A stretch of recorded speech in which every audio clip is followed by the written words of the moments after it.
बच्चों, अब हम बात करते हैं संज्ञा के दूसरे भेद जातिवाचक संज्ञा की। उदाहरण स्वरूप आपके सामने एक दृश्य उपस्थित है और वाक्य इस प्रकार हैं। सब्जियों के दाम बहुत बढ़ गए हैं, बाजार में बहुत भीड़ है। आपके सामने जो दृश्य है वो एक बाजार का है, एक सब्जी मंडी का है, जिसमें आपको बहुत सारी भीड़ दिखाई दे रही है। राष्ट्रपति ने छात्रों का सम्मान किया, नगर और वाटिका को वानरों ने उजाड़ दिया। इन वाक्यों में जो रंगीन लाल छपे सभी शब्द थे वो किसी एक जाति का प्रतिनिधित्व कर रहे हैं, अर्थात एक जाति किसी एक विशेष समूह की बात कर रहे हैं। जैसे युवक शब्द का प्रयोग किसी भी युवक के लिए किया जा सकता है, अतः वे संज्ञा शब्द जो किसी जाति का बोध कराते हैं उन्हें जातिवाचक संज्ञा कहा जाता है। उदाहरण स्वरूप किसान, मजदूर, लेखक, मोर, गाय, हाथी, नदी, पर्वत, पुस्तक, शहर, सैनिक, विद्यालय, कमरा, देश, सड़क, बगीचा, खेत, बर्तन। ये सभी शब्द किसी विशेष व्यक्ति, वस्तु, प्राणी या स्थान की ओर संकेत नहीं करते, अपितु वे अपनी संपूर्ण जाति को प्रकट कर रहे हैं, संपूर्ण जाति के लिए प्रयोग में लाए जा रहे हैं। अतः ये सभी शब्द जातिवाचक संज्ञा हैं।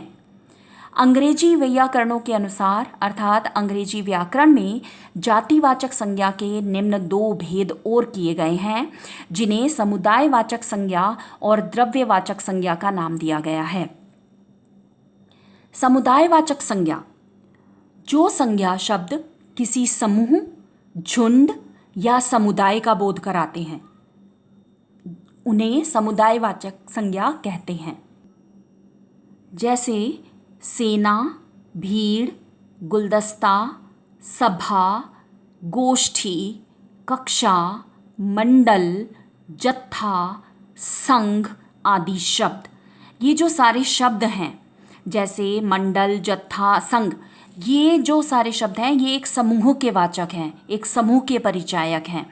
समुदायवाचक संज्ञा शब्द का यदि विभेदीकरण किया जाए, यानी इसे विस्तृत तौर पर अगर समझा जाए, तो हमें पता चलता है कि वे जातिवाचक संज्ञा के मिलने से बना हुआ एक समूह है।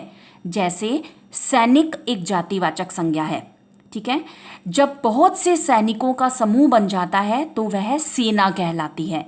अतः ये बात स्पष्ट हो गई कि जातिवाचक संज्ञा के मिलने से बना समूह ही समुदायवाचक संज्ञा कहलाता है। इसी प्रकार भीड़ में आदमी, औरत व बच्चे सभी होते हैं। ये सभी शब्द जातिवाचक संज्ञा हैं, पर समुदायवाचक शब्द जब भीड़ बनता है तो उसके अंतर्गत जाति के वाचक आदमी, औरत, बच्चे सभी समाहित हो जाते हैं। अतः आप इस प्रकार समझ सकते हैं कि जातिवाचक संज्ञा के मिलने से बना समूह ही समुदाय का वाचक होता है। इसी प्रकार गुलदस्ता फूलों का समूह है और फूल जातिवाचक संज्ञा है, पर गुलदस्ता समुदायवाचक संज्ञा है।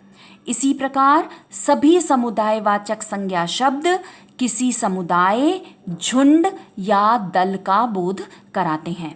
उदाहरण देखिए, पुलिस का डर चोर को नहीं सताता, मेरा परिवार ही मेरा संसार है, सुबह तक काफिला पहुंच जाएगा, झुंड में चलना भीड़ों का काम है।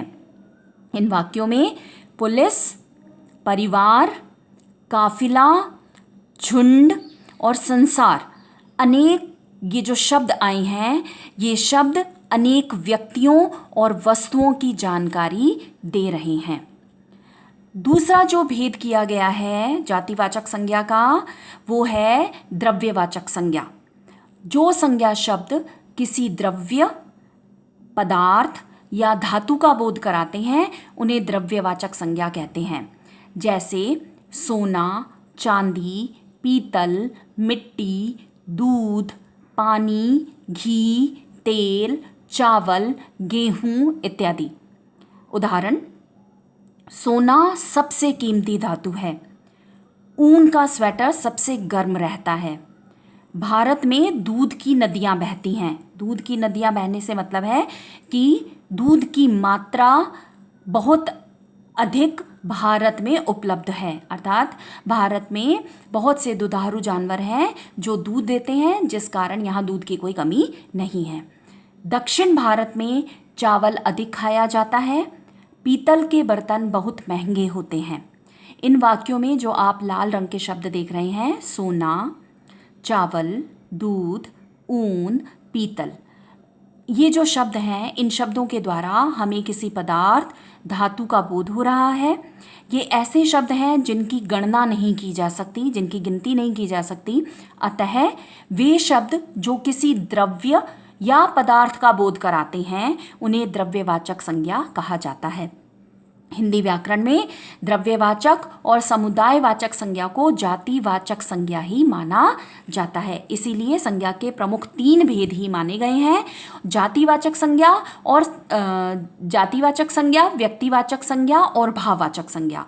और जातिवाचक संज्ञा में ही द्रव्यवाचक संज्ञा और समुदायवाचक संज्ञा की गणना की जाती है। तीसरा भेद है भाववाचक संज्ञा। उदाहरण देखिए, दशहरी आमों में बहुत मिठास होती है। क्रोध मनुष्य का शत्रु है। उगते हुए सूरज की लालिमा हमें उत्साह देती है। गरीबी बहुत बड़ा अभिशाप है। एवरेस्ट की चढ़ाई बहुत कठिन है। इन वाक्यों में आपने जो हरे रंगीन शब्द देखे, वो शब्द जो हैं किसी अवस्था या भाव का बोध करा रहे हैं। अतः वे शब्द जो किसी अवस्था या भाव का बोध कराते हैं भाववाचक संज्ञा कहलाते हैं। वे शब्द जो किसी अवस्था या भाव का बोध कराते हैं उन्हें हम भाववाचक संज्ञा कहते हैं। इनकी पहचान का सबसे सुगम तरीका है कि हम जिन संज्ञा शब्दों को स्पर्श नहीं कर सकते, केवल अनुभव कर सकते हैं, यानी ऐसी संज्ञाएं जिनको केवल महसूस किया जा सकता है, वे भाववाचक संज्ञाएं कहलाती हैं। और भाववाचक संज्ञा का प्रयोग सदैव एक वचन में किया जाता है। कुछ संज्ञाएं अपने मूल रूप में ही भाववाचक होती हैं, जैसे सत्य, प्रेम, दया, क्षमा, सुख, दुख, जन्म, मृत्यु। ये सभी संज्ञा शब्द मूल रूप से भाववाचक संज्ञाएं हैं। भाववाचक संज्ञाएं कुछ अन्य शब्दों से भी बनाई जा सकती हैं।